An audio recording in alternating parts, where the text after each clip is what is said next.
Hello students, आज हमारा जो टॉपिक है वो है हुंस rule for the ground state electronic arrangement. ये एक्चुअली आपका ट्रांजिशन मेटल कॉम्प्लेक्सेस के जो आपके इलेक्ट्रॉनिक स्पेक्ट्रा होते हैं उनसे रिलेटेड आपका टॉपिक है, जिसको हम यहाँ पे डिफाइन करेंगे। ये आपका जो हुंस रूल है भैया, ये हुंस रूल आपका वो नहीं है जो आप 11th 12th या बीएससी फर्स्ट ईयर स्टैंडर्ड पे आप पढ़ते हैं, लेकिन ओवरऑल मीनिंग तो खैर इसका भी वही निकलेगा क्योंकि उनका निकलता है। तो चलिए देखिए, सबसे पहले हुंस रूल को डिफाइन करने के लिए या इसको डिफाइन करने से पहले हम एक और टर्म पे आता है इसी के अंदर, दैट इज माइक्रोस्टेट्स। ठीक है, माइक्रोस्टेट्स क्या होता है जरा सुनिए। हैं किसी भी पर्टिकुलर कॉन्फ़िगरेशन के लिए, सपोज आपने D3 कॉन्फ़िगरेशन लिखा, तो D3 कॉन्फ़िगरेशन को जब आप लिखते हैं भैया, तो इस D3 कॉन्फ़िगरेशन के 3 इलेक्ट्रॉन्स को आप कितने तरीके से अरेंज कर सकते हैं। ऐसे भी तो डाल सकते थे, ठीक है ना, या आप इनको ऐसे भी अरेंज कर सकते हैं, देखिए ऐसे भी अरेंज कर सकते हैं ना, या आप ऐसे भी अरेंज कर सकते हैं। ठीक है, ऐसे भी अरेंज कर सकते हैं। तो कितने पॉसिबल इलेक्ट्रॉनिक अरेंजमेंट हो सकते हैं किसी एक पर्टिकुलर कॉन्फ़िगरेशन के लिए, that is known as number of microstates.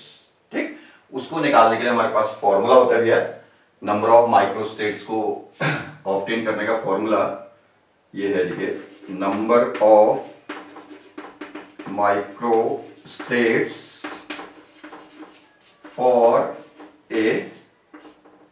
For the configuration, किसी भी पर्टिकुलर कॉन्फ़िगरेशन में, for the configuration is equal to होता है n factorial divided by r factorial n minus r factorial.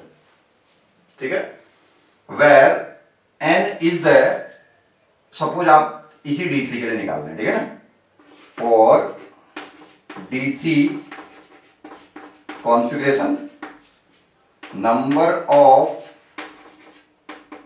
microstates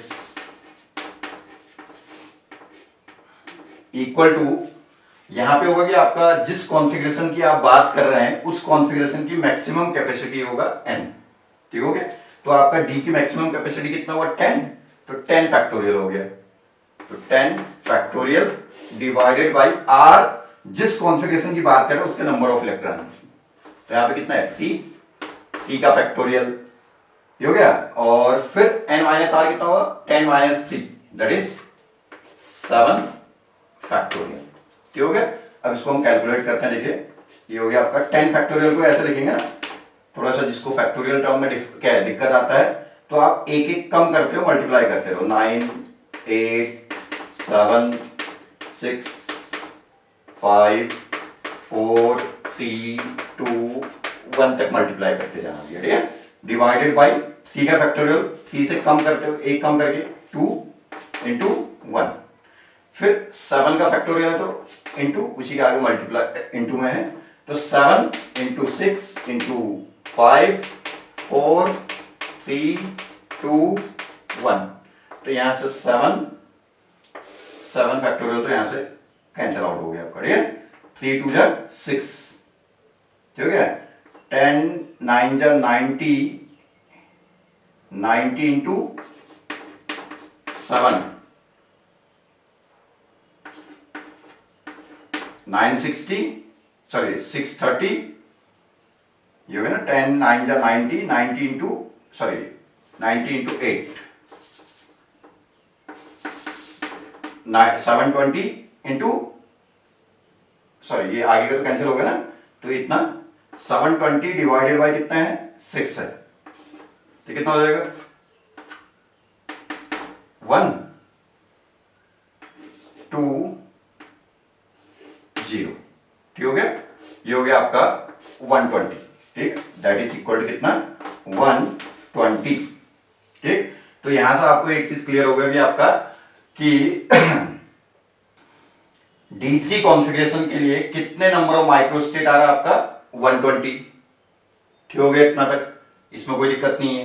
तो इसका मतलब क्या हुआ कि आपका D3 कॉन्फ़िगरेशन के लिए, सॉरी D3 कॉन्फ़िगरेशन के लिए ऐसे ही जैसे मैंने बनाए ऐसे ही आपका क्या है 120 इलेक्ट्रॉनिक अरेंजमेंट पॉसिबल हो सकते हैं आपका। ठीक है, जैसे दो इसमें एक इसमें डाल दिया, दो इसमें एक इसमें भी डाल सकते हैं, या दो इसमें एक इसमें डाल दिया। ठीक है, ऐसे ही आपके बहुत सारे आपके अरेंजमेंट है। वो नंबर कितना आपका 120 है। ठीक है, अब वो 120 जो इलेक्ट्रॉनिक अरेंजमेंट है वो आपके सारे क्या है ग्राउंड स्टेट इलेक्ट्रॉनिक अरेंजमेंट तो होंगे नहीं, उनमें से एक ही आपका क्या होगा ग्राउंड स्टेट इलेक्ट्रॉनिक अरेंजमेंट होगा, या कह सकते हैं मोस्ट स्टेबल इलेक्ट्रॉनिक अरेंजमेंट होगा। ठीक है, उसी मोस्ट स्टेबल या ग्राउंड स्टेट इलेक्ट्रॉनिक अरेंजमेंट को ऑब्टेन करने के लिए हुन्स ने 3 डिफरेंट रूल प्रपोज किए भी आपका। ठीक है, उन्हीं 3 डिफरेंट रूल की हेल्प से हम ये डिसाइड करेंगे कि आपका कौन सा 120 में से कौन सा पॉसिबल इलेक्ट्रॉनिक अरेंजमेंट आपका actual ground state electronic arrangement होगा फॉर द D3 कॉन्फ़िगरेशन। ये केवल D3 की बात नहीं है,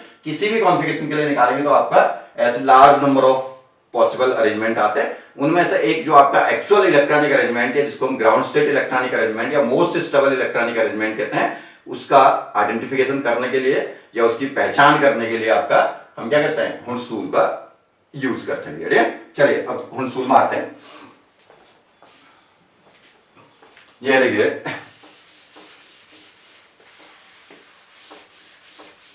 मैं कुछ, चलिए इसी D3 के लिए कर लेते हैं।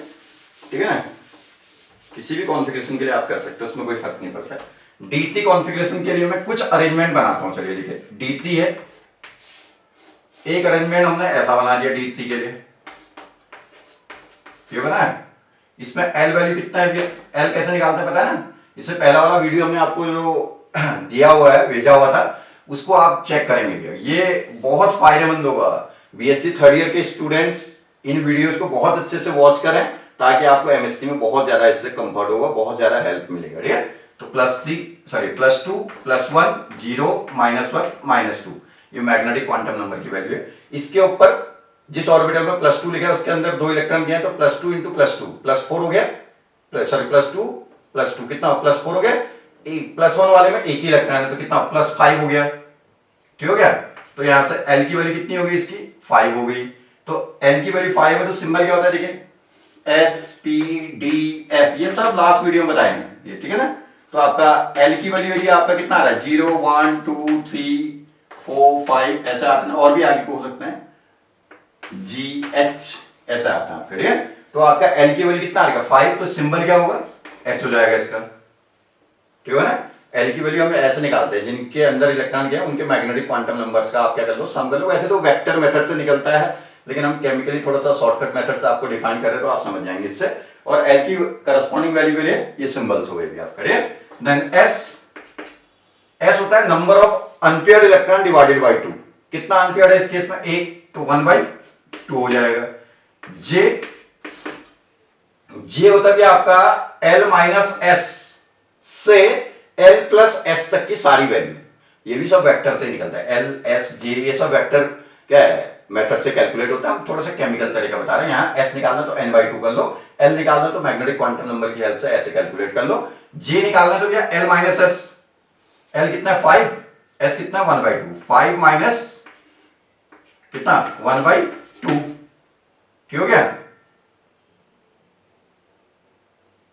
ठीक हो गया ना इतना, तो कितना आ जाएगा ये हो जाएगा आपका 9/2। ठीक हो गया, यहां से L + S 5 + 1/2 कितना 11/2।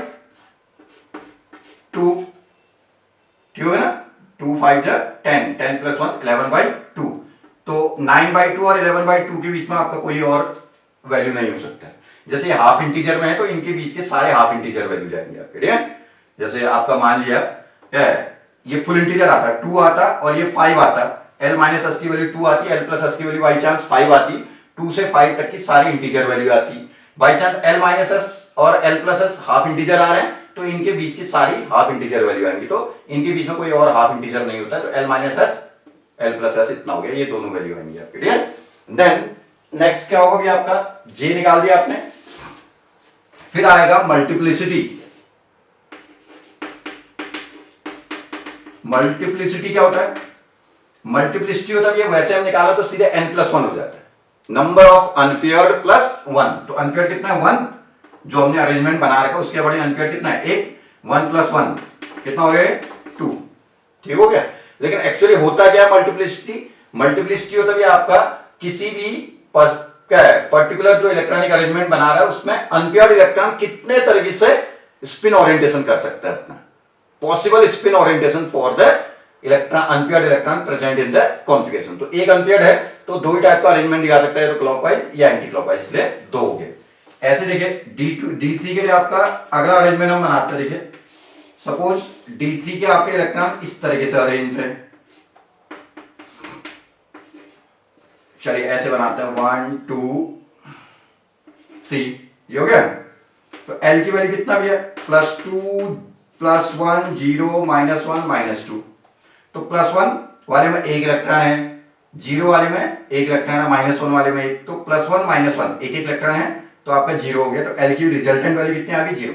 इनके ऊपर की वैल्यूज को ऐड कर लेना भैया, करिए। तो 0 हो गया, तो 0 के लिए सिंबल क्या होता था? S, ये हो गया।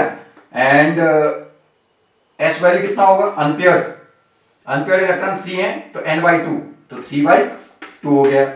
देन J वैल्यू कितना होता है? L-S, L-S कितना होगा? L 0 है तो 0 - 3/2, तो कितना होगा? 0 सॉरी L-S टू L+S तक है, तो L की वैल्यू 0 तो L-S कितना हो गया? ये 0 - 3/2 कितना होगा? 0 ही रहेगा। तो यहां से कितना आ जाएगा आपका ये वैल्यू? 3/2 वैल्यू रख लो उसको, ठीक है। M वैल्यू कितना आ जाएगा भैया? अनपेयर्ड +1, 3 अनपेयर्ड है तो 3 + 1 कितना हो जाएगा? 4 हो जाएगा। ये दूसरा अरेंजमेंट हमने इसके लिए बना दिया। ऐसे ही देखिए D3 के लिए एक और अरेंजमेंट बना देते हैं। अब वैसे तो 120 है ना अभी जो हमने निकाले थे नंबर ऑफ माइक्रोस्टेट टर्म से, तो आप चलिए तीसरा मैंने ये अरेंजमेंट बना दिया, +2 +1 0 -1 -2। L की वैल्यू कितना है? +2 वाले में एक है, +1 वाले में भी एक है, तो टोटल कितना होगा? 3, सिंबल हो गया F। S की वैल्यू कितना आ जाएगा? S की वैल्यू अनपेयर्ड बाई 2, 3/2। J की वैल्यू कितनी आ जाएगी? L-S 3 - 3/2, ठीक हो गया। तो 2 3 जा 6, 6 - 3 3/2, ये हो गया। देन फिर यहां से L+S की वैल्यू कितनी होगी? 3 + 3/2, 3 + 3/2 L+S। तो 2 3 जा 6, 6 3 2 3 जा 6 + 3 9/2। 3/2 से 9/2 तक की सारी वैल्यू आएंगी भैया, इनके बीच में और भी इंटीजर वैल्यू आएंगी। तो 3/2 है तो 5/2 भी आएगा, ठीक है ना। फिर 7/2 भी आएगा, फिर 9/2 आ गया, करेक्ट। इतनी पॉसिबल वैल्यू हो गई। M मल्टीप्लिसिटी वैल्यू, मल्टीप्लिसिटी क्या होता है? Unpaired +1 n+1। तो मल्टीप्लिसिटी कितना आ जाएगा भैया? M = 3 अनपेयर्ड है तो 3 + 1 दैट इज 4 हो जाएगा। अगला D3 के लिए अरेंजमेंट आप बनाएंगे। चलिए आपने ये अरेंजमेंट बना दिया, देखिए ये बना दिया। सपोज आपने 2 इलेक्ट्रॉन इसमें डाल दिया, एक इसमें डाल दिया, +2 +1 0 -1 -2। तो L वैल्यू कितना? +2 वाले में तो कुछ नहीं है, +1 वाले में 2 है तो कितना हो जाएगा? 2। 0 वाले का कोई इफेक्ट नहीं पड़ेगा, तो टोटल कितना हो गया? 2। तो सिंबल क्या हो गया? D, ठीक है ना। 0 पे S, 1 पे P, 2 पे D, कैपिटल है। S वैल्यू अनपेयर्ड बाई 2, तो एक अनपेयर्ड है तो 1/2। J वैल्यू कितना आएगा भैया? J वैल्यू कैलकुलेट करना है तो इसके लिए L-S 2 - 1/2, तो कितना हो जाएगा? ये हो ना 2 - 1/2, 2 2 जा 4 -1 3/2, 2 + 2/2, 2 + 2 2 2 जा 4 + 1 कितना हो गया? 5/2। इनके बीच में कोई अदर हाफ इंटीजर नहीं हो सकता है, तो ये दो ही पॉसिबल वैल्यू होंगी किसकी? J की। देन ऐसे ही आप किसकी वैल्यू निकालेंगे? M value, multiplicity value, multiplicity unpaired +1, एक अनपेयर्ड है तो कितना आ जाएगा? M वैल्यू 2 आ जाएगा आपका, ठीक हो गया। एक और अरेंजमेंट चलिए हम बनाते हैं D3 के लिए। ये हमने बना दिया D3 का एक और अरेंजमेंट। चलिए सपोज आपने एक इलेक्ट्रॉन इसमें, दो इलेक्ट्रॉन इसमें डाल दिया, +2 +1 0 -1 -2। एल वैल्यू कितना हो गया भैया? एल वैल्यू +2 वाले में एक ही है, +1 वाले में दो है, तो 2 + 2 4 हो गया। सिंबल क्या हो जाएगा? 0 पे S, 1 पे P, 2 पे D, 3 पे F, 4 पे G। ये हो गया। S value unpaired by 2, 1 unpaired है तो 1/2 हो जाएगा। Then J value L minus S, 4 - 1/2, 2 4 8 -1 7/2। L plus S 4 + 1/2, 2 4 8 + 1 9/2। यही दो पॉसिबल वैल्यू हो सकती है कि यहाँ पे। देन मल्टीप्लिसिटी की वैल्यू कितनी आएगी भैया? अनपेयर्ड +1, m इक्वल टू कितना हो गया फिर? 2 हो गया आपका यहाँ पे। ठीक है ना इतना तक? देन अब आता भैया हुंड क्या कहते हैं। ठीक है, जरा यहां तक की मेरी बात समझ में आ जाएगी आपको। ठीक है ना? पहला रूल क्या कहता है जरा सुनिएगा। हुंड का पहला रूल कहता है कि आपका out of the various possible electronic arrangement for a particular configuration, out of the various possible electron, मैंने तो 4-5 ही दिखा रखा है, 120 है टोटल। ठीक है, out of the various possible electronic arrangement for a particular configuration, that electronic arrangement which having highest value of m, multiplicity की जो वैल्यू होगी, ठीक है, which having highest multiplicity value will have the possibility to become the ground state, या to be the ground state. अब देखिए फिर इनमें से ये कहता है कि आपका वेरियस पॉसिबल अरेंजमेंट में से जिसका m वैल्यू हाईएस्ट होगा उसके ग्राउंड स्टेट होने की प्रोबेबिलिटी ज्यादा रहेगी, कहता है। ठीक है, तो इसका m वैल्यू कितना है? इसका m वैल्यू 2 है, इसका m वैल्यू कितना है? 4 है, इसका m वैल्यू कितना है? 2 है, इसका m वैल्यू कितना था? 4 था, इसका m वैल्यू कितना है? 2 है। तो लोअर m वैल्यू वाले तो ये आपका क्या है? ग्राउंड स्टेट बनने की कंडीशन से क्या हो गए? बाहर हो गए। ठीक है, तो ये वाला ग्राउंड स्टेट नहीं हो सकता है, ये वाला ग्राउंड स्टेट नहीं हो सकता है, ये वाला ग्राउंड स्टेट नहीं हो सकता है। अब हमारे पास कंपटीशन में कितने बचे हैं? फिलहाल 2 बचे हैं। ठीक है, पहला रूल समझ में आ गया ना? जिसका m वैल्यू ज्यादा होगा, लार्जेस्ट होगा, उसी के ग्राउंड स्टेट होने के चांसेस ज्यादा होंगे, कहता है। ठीक है, ऐसा क्यों कहता है? क्योंकि m वैल्यू लोअर होगा तो इलेक्ट्रॉन पेयर ऑफ फॉर्म में होंगे कहीं, m वैल्यू लार्जेस्ट होगा तो आपका इलेक्ट्रॉन अनपेयर्ड फॉर्म में होंगे मैक्सिमम, जितना पॉसिबल हो सकता है। ठीक है, क्योंकि इलेक्ट्रॉन जैसे इसमें एक इलेक्ट्रॉन ऑलरेडी है, एक इलेक्ट्रॉन और डालोगे तो अभी ऑलरेडी जो प्रेजेंट इलेक्ट्रॉन है उसका नेगेटिव चार्ज आने वाले इलेक्ट्रॉन के नेगेटिव चार्ज पे क्या करेगा? रिपल्सन करेगा ना। रिपल्सन से क्या होता है? आपका एनर्जी इंक्रीज करती है। तो आपने क्या किया? दूसरा इलेक्ट्रॉन जब इसमें पेयर अप किया होगा तो पेयर अप करने के लिए कुछ तो एनर्जी दिया होगा जिसको मेन पेयरिंग एनर्जी कहते हैं। उससे इस कॉन्फ़िगरेशन की एनर्जी क्या होगी? बढ़ गई। इसकी या इसकी एनर्जी क्या होगी? बढ़ गई। सब में पेयर दिख रहा होगा तो पेयर अप करने के लिए कुछ एनर्जी जो आपने प्रोवाइड किया, दैट इज पेयरिंग एनर्जी, उसके कारण इनकी एनर्जी क्या होगी? इंक्रीज कर गई। एनर्जी इंक्रीज करने का स्टेबिलिटी क्या करके डिक्रीज हो गया, इसलिए वो ग्राउंड स्टेट बनने के क्या है? तुम्हारा क्या है? लाइक नहीं रहेगा या उनकी प्रोबेबिलिटी खत्म हो गई है। अब बचे ये 2 अरेंजमेंट। दूसरा रूल कहता है, पहला रूल अप्लाई करने के बाद ही सेकंड रूल अप्लाई होगा। ठीक है, तो सेकंड रूल कहता है कि out of the various possible electronic arrangement having highest m value, जो हमारे पहले रूल से एलिमिनेट हो गए उनको छोड़ देना, उन पे आप सेकंड रूल नहीं लगाएंगे। सेकंड रूल वहीं पे लगेगा जो बचे हुए हैं। ठीक है, तो जो आपके पहले रूल से जो आपके ग्राउंड स्टेट बनने के प्रोबेबल थे उन अरेंजमेंट में, मतलब जिनकी m वैल्यू हाईएस्ट थी, उन अरेंजमेंट में से जिसका l वैल्यू हाईएस्ट होगा, जिसका l वैल्यू हाईएस्ट होगा वो ग्राउंड स्टेट अरेंजमेंट होगा, कहता है। यहीं से कंफर्म हो जाता है कि ग्राउंड स्टेट अरेंजमेंट वही होगा। तो इसका l वैल्यू कितना है भैया? 3 है, इसका l वैल्यू कितना है? 0 है। तो आपका क्या होगा? Actual ground state electronic arrangement होगा भैया। ये जो अरेंजमेंट बना रखा है, जैसे जनरली D3 लिखते हैं ऐसे तो लिखते हैं, तो ये जो D3 आप ऐसे लिखते हैं वो इन्हीं रूल से आपका ओरिजिनेटेड है। ठीक है, ये नहीं कि इसका होने को तो l वैल्यू इसका 4 है, लेकिन ये पहले रूल से ही बाहर हो गया कंपटीशन से, तो हम उसको कंसिडर नहीं करेंगे। हम क्या है? सेकंड रूल उन्हीं पे अप्लाई करेंगे जिसका जो पहले रूल से पास हो रखे हैं। ठीक हो गया ना? जिनका m वैल्यू हाईएस्ट था उनमें से जिसका l वैल्यू हाईएस्ट होगा वो ग्राउंड स्टेट होगा, वो एक ही होगा, इतने में ही कंफर्म हो जाएगा। बढ़िया, अब ये बात समझ में आगे लिखे फिर। तो हमारा दूसरे रूल से ये कंफर्म हो गया कि D3 का ये पॉसिबल क्या है? Actual ground state electronic arrangement है। इतनी बात सबको समझ में आ जाएगा ना? देन अब ग्राउंड स्टेट का आपका सिंबल क्या होगा फिर? सिंबल क्या देते थे हम पहले वाली वीडियो में बता रखा है, MLJ, ये होता है सिंबल। तो मल्टीप्लिसिटी कितना है भैया? 4 है, ठीक है। एल का सिंबल रखेंगे, एल कितना है? 3 है, तो इसका सिंबल क्या है? F है, 4F J। अब लेकिन ये यहां पे थोड़ा प्रॉब्लम क्रिएट हो गया ना, J की हमारे पास 4 वैल्यू आ गई, तो इसका मतलब हमारे पास तो 4 सिंबल बन सकता है ना। J की वैल्यू 3/2 रख लो तो एक सिंबल बन जाएगा। फिर 4F, L की वैल्यू ये J की वैल्यू 5/2 रख लो, ये हो गया। फिर तीसरा क्या हो सकता है? 7/2 रख लो, तो 4F 7/2 भी हो सकता है।